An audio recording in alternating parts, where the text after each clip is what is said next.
अस्सलामुअलैकुम। अच्छा, आज हम डिस्कस करेंगे कोरोना वायरस यानी कोविड-19।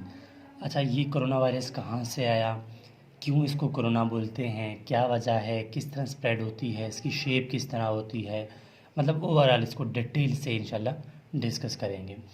अच्छा, पहली बात तो ये है कि इसको कोरोना क्यों कहते हैं। ठीक है, कोरोना वर्ड जो है ये लैटिन वर्ड है, यानी लातीनी लफ्ज़ है, विच मीन, ठीक है, कोरोना जो है वो लैटिन वर्ड है जिसका मतलब है क्राउन।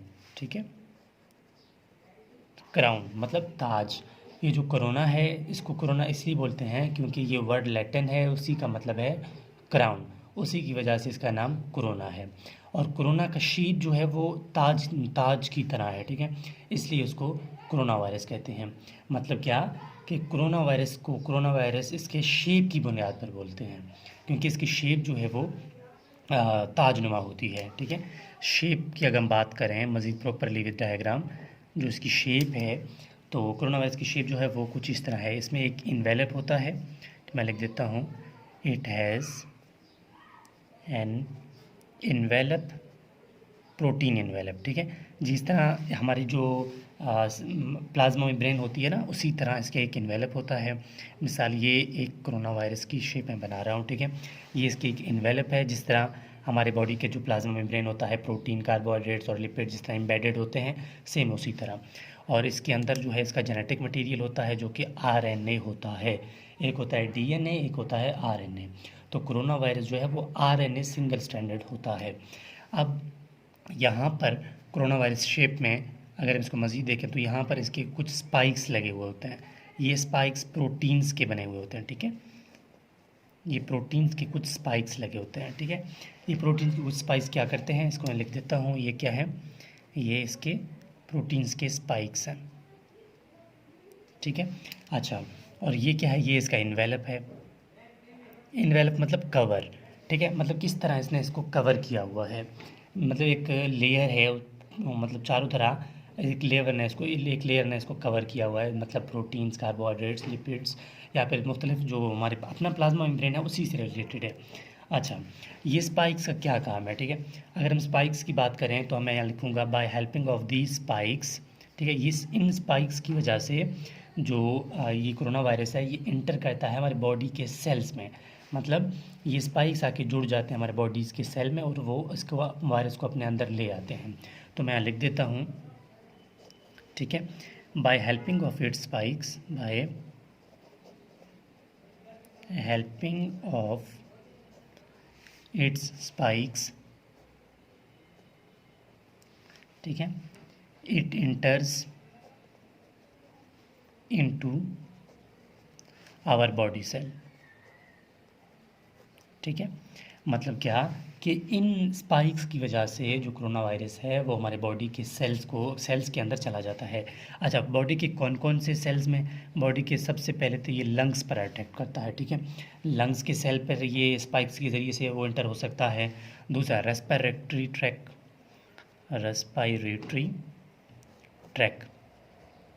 रेस्पिरेटरी ट्रैक के जो सेल हैं वहाँ पर जा सकता है।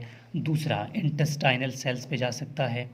ठीक है, इंटेस्टाइनल सेल्स पे जा सकता है।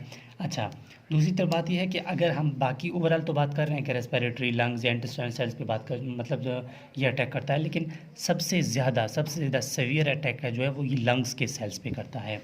अब किस तरह करता है वो थोड़ा देखते हैं। मसलन ये हमारे लंग के कुछ सेल्स हैं। ठीक है, ये हमारे लंग के सेल्स हैं, मतलब सीलिएटेड सेल या म्यूकस बनाने वाले कुछ सेल्स होते हैं। यहाँ पर इस तरह कोरोना वायरस आता है, ये इसके स्पाइक्स हैं। ठीक हो गया, ये इसके स्पाइक्स हैं। अब क्या होता है कि इन सेल्स के ऊपर वहाँ प्रोटीन रिसेप्टर लगे होते हैं वायरस के। ठीक है, वो कि इन स्पाइक्स जो हैं ये सबसे पहले तो आके फाइंड आउट करते हैं अपना अपना जो इसका रिसेप्टर है वो उस रिसेप्टर के साथ अपना बाइंडिंग कर लेता है स्पाइक्स की वजह से, और ख़ुद को सेल्स के अंदर लाता है, और ये इस तरह सेल के अंदर आके जुड़ जाता है सेल के अंदर। और जब ये सेल के अंदर आएगा तो इसके अंदर जो हमारा इसका आरएनए मटेरियल होगा, जेनेटिक मटेरियल होगा, वो यहाँ पर फ्यूज़ कर जाएगा सेल के अंदर। यहाँ से ये इन्वेलप टूट जाएगा, ये जो इन्वेलप है इसका बाहर वाला कवरिंग ये टूट जाएगा, और जो वायरस है वो इस शेप में आ जाएगा। ठीक हो गया। वायरस जो है वो अपना मटेरियल से इन्वेलप तो ख़त्म हो जाएगा, स्पाइक्स भी ख़त्म हो जाएंगे, जो इसका जेनेटिक मटेरियल है वो रह जाएगा, और इस जेनेटिक मटेरियल की वजह से ये दोबारा रेप्लिकेट करेगा और मुख्तलिफ मज़ीद वायरस बनाता जाएगा। ठीक है, किस तरह करेगा कि अगर मैं थोड़ा यहाँ पर लिखूँ कि जो आरएनए वायरस है, आरएनए मटेरियल इंटर्स इनटू, कहाँ पर एंटर करता है, enters into body cell, body cell के अंदर चला जाता है। बॉडी सेल के अंदर के जाने के बाद ये क्या करता है, हमारे अपने बॉडी की सेल्स की मशीनरी को यूज़ करता है। ठीक है, विच use machinery of the human body, which use machinery of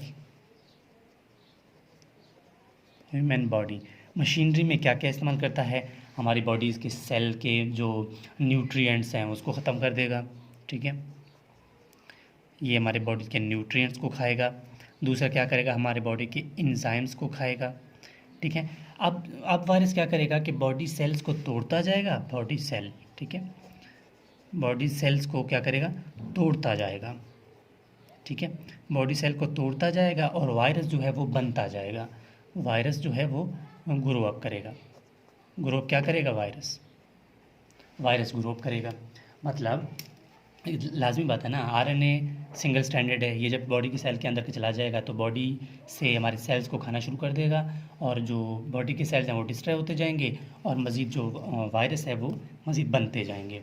अच्छा, जब ये सिस्टम इस तरह होगा तो पेशेंट जो है उसको क्या फील होगा, अब सिम्टम्स क्या होंगे उसके ना। ठीक है, सिम्टम्स किस तरह हो गया, हमें किस तरह पता चलेगा कि अब पेशेंट को ना वायरस हो गया है। सिम्टम कुछ इस तरह हो गया कि पहले तो फ्लू होगा, ठीक है, मतलब ज़ुकाम होगा, फीवर होगा, लंग्स पे अटैक करता है तो शॉर्टनेस ऑफ ब्रीथ होगी, शॉर्टनेस ऑफ ब्रीथ हो सकता है।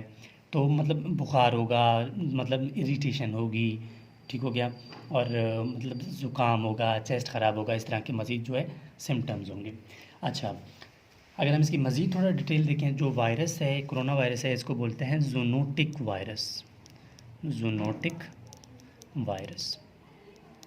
अच्छा, ज़ूनोटिक वायरस का मतलब है कि ये ऐसा वायरस है जो कि एनिमल के अंदर पाया जाता है, और ये ट्रांसफ़र हो सकता है एनिमल से ह्यूमन तक।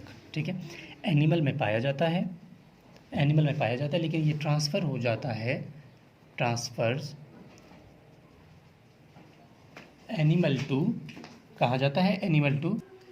अच्छा, ये एनिमल से ट्रांसफ़र होता है, एनिमल के अंदर पाया जाता है, एनिमल से ट्रांसफ़र हो जाता है ह्यूमन में, इंसान में। ठीक है, और इस प्रोसेस को एक स्पेसिफिक नाम देते हैं, उसका नाम है स्पिल ओवर। ठीक है, स्पिल ओवर उसी का नाम है इस प्रोसेस का, कि एनिमल से जो वायरस है वो ट्रांसफ़र करता है इंसानों में, इसीलिए इसको बोलते हैं ज़ूनोटिक वायरस। अच्छा, अब अगली इसकी बात ये है कि कोरोना वायरस से पहले हमें ये नहीं पता था कि वो कोरोना वायरस क्या है, किस तरह है। उससे पहले, सबसे पहले तो ये जो वायरस है वो 2003 में 2003 में चाइना में एक वायरस आया था। ठीक है, चाइना में एक वायरस आया था, उसने एक डिज़ीज़ काज किया था। अब उसका कुछ नहीं पता था उस वायरस का नाम क्या है। उसमें एक डिज़ीज़ काज किया था, उस डिज़ीज़ का नाम था सवेयर एक्यूट रेस्पिरेटरी सिंड्रोम। ठीक है, SARS, severe acute respiratory syndrome. उस वायरस ने क्या किया था कि ये डिज़ीज़ काज किया था, जिसमें भी सिम्टम्स यही थे कि फ्लू हो रहा था, बुखार हो रही थी, उसके बाद शॉर्टनेस ऑफ ब्रीथ था, ETC इस तरह। फिर उसके बाद उसकी मज़ीद तो इसकी जो इलाज थी वो दरियाफ़्त नहीं हो सका था, लेकिन उस टाइम जो है मज़ीद एवोल्यूशन होता गया। एवोल्यूशन के बाद 2012 में 2012 में अगेन सऊदी अरेबिया में इस तरह के एक वायरस जो है वो दरियाफ़्त हुआ था। कहाँ हुआ था, सऊदी अरेबिया में अगेन इस तरह, इसी मतलब उसको ये नहीं पता था कि साइंटिस्ट को कि वायरस का नाम कोरोना वायरस हो सकता है। उन्होंने भी कहा था कि 2003 में भी हो गया था चाइना में, लेकिन 2012 में सऊदी अरेबिया में इस तरह का एक और वायरस निकला, उसके भी सिम्टम्स सेम इसी तरह थे, सवेयर एक्यूट रेस्पिरेटरी सिंड्रोम। तब उन लोगों ने सोचा कि ये, सऊदी अरब वालों ने सोचा कि ये किस तरह फैल सकता है। फिर सऊदी अरब वालों ने इस पर मज़ीद रिसर्च किया तो उनको पता चला कि ये कैमल से आया था। ठीक है, कैमल से ट्रांसफ़र हुआ था इंसानों में, ह्यूमन। ठीक हो गया। कैमल से ट्रांसफ़र होकर ये इंसानों में आया था। उसके बाद जब इन लोगों ने देखा कि ये तो कैमल से ट्रांसफ़र हुआ था इंसानों में, उससे पहले चाइना में जो 2003 से आया था वो किससे हुआ था ट्रांसफ़र, वो बैट्स से हुआ था। ठीक है, चमगादड़, बैट्स, बैट्स से हुआ था। और सऊदी अरब में 2012 में दरियाफ्त हुआ तो वो कैमल की वजह से हुआ था। फिर इन लोगों ने मज़ीद देखा कि भाई इस तरह की जो कंडीशंस है वो मज़ीद आ रही हैं। ठीक है, फिर इन लोगों ने क्या किया, फिर इस तरह की मज़ीद जो है ट्रीटमेंट तो ख़ास नहीं आई थी। फिर उसके बाद वक्त गुज़रता गया 2019 में। ठीक है, 2019 में 31 दिसंबर 2019, ठीक है, 31 दिसंबर 2019 में अगेन इस तरह की वायरस दरियाफ्त हुआ। उसी ने क्या किया था, उन्होंने उसने भी यही सेम एक्यूट रेस्पिरेटरी मतलब इसी तरह के मज़ीद जो वो मतलब सवेयर एक्यूट रेस्पिरेटरी सिंड्रोम जो है ना, severe acute respiratory syndrome, again एक और वायरस दरियाफ्त हुआ। उसने भी इसी तरह के सिम्टम जो है वो ज़ाहिर कर दिए, जो कि सबसे पहले चाइना में आया था 2003 में। फिर साइंटिस्ट ने सोचा कि ऐसा क्यों हो रहा है। फिर साइंटिस्ट ने इसको कहा, साइंटिस्ट ने ये भी हुआ था चाइना में, चाइना में भी एक सिटी है वुहान, वहाँ पर, ठीक हो गया, वुहान सिटी चाइना में है, वहाँ पर एक और वायरस हुआ था, मतलब दरियाफ्त हुआ था 2019 में। फिर साइंटिस्ट ने देखा कि भाई इसके भी सिम्टम्स जो हैं वो सेम है सेवियर एक्यूट रेस्पिरेटरी सिंड्रोम से।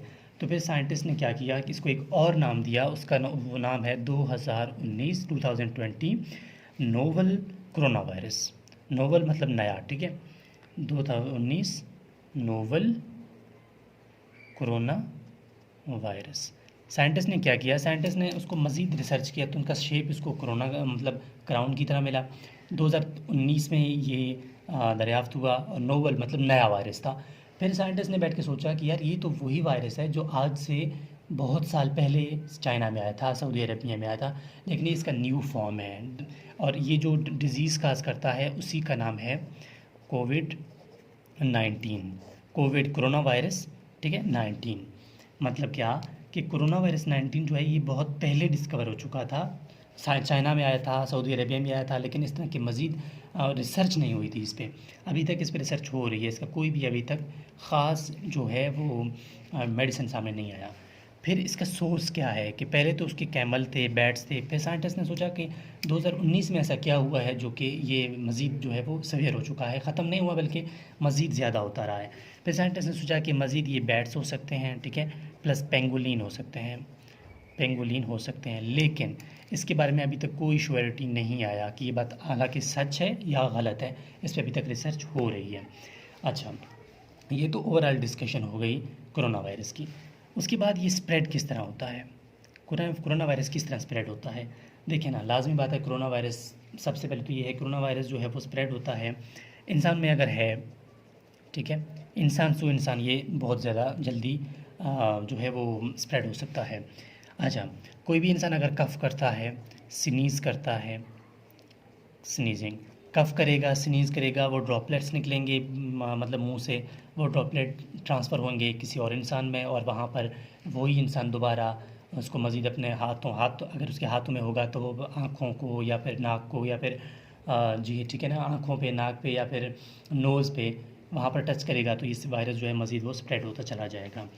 और अगली बात ये है कि जो कोरोना वायरस है ये तकरीबन 80 से 82% जो है ये माइल्ड इफ़ेक्ट करता है, मतलब नॉर्मल इफ़ेक्ट करता है, ठीक है, माइल्ड इफ़ेक्ट या माइल्ड अटैक कह दें, ठीक है, ये माइल्ड अटैक करता है। लेकिन बाकी जो 18% है, ठीक है, वहाँ पर ये सीवियर अटैक करता है। मतलब कोरोना वायरस है जो है ये इतना सख्त वायरस ज़रूर है, लेकिन इसका जो इससे बचने के बहुत ज़्यादा चांस है, मतलब इसके मरने के चांसेस बहुत कम है। लेकिन फिर लोग इसे क्यों डरते हैं, लोग इससे इसलिए डरते हैं क्योंकि स्प्रेड बहुत जल्दी होता है, एक दूसरे से दूसरे में ट्रांसफ़र बहुत ज़्यादा जल्दी होता है। उसी की वजह से लोग इससे बहुत ज़्यादा डरते हैं और वो मतलब जो है प्रिकॉशन की तरफ चले जाते हैं। अगर हम इसकी प्रिकॉशन देखें कि इसमें प्रिकॉशंस क्या हैं, मतलब इससे एहतियाती तदाबीर क्या हैं, तो हम ये कहेंगे कि जो हमें कफ़ या स्नीजिंग जब हम करते हैं, कफ़ करते हैं या स्नीजिंग करते हैं, ठीक है, तो हमारे हाथ, जो हमारे हाथ है ना, एल्बो जॉइंट को हमें बेंड करना चाहिए, ठीक है, हमें एल्बो जॉइंट बेंड करके वहाँ पर खांसना चाहिए। दूसरा, हमें अपने हैंड वॉश करने चाहिए। तीसरा, क्राउड से बचना चाहिए, ठीक है, रश से बचना चाहिए। और चौथा, लोगों से मिलें तो मतलब हमें मास्क यूज़ करना चाहिए, ठीक है, मास्क यूज़ करना चाहिए। मतलब इस तरह के प्रिकॉशंस हमें खुद माइंड में समझ आना चाहिए कि भाई ये वायरस जल्दी फैल सकता है, इससे हमें बचना चाहिए। तो ये है टोटल डिस्कशन अबाउट कोविड-19।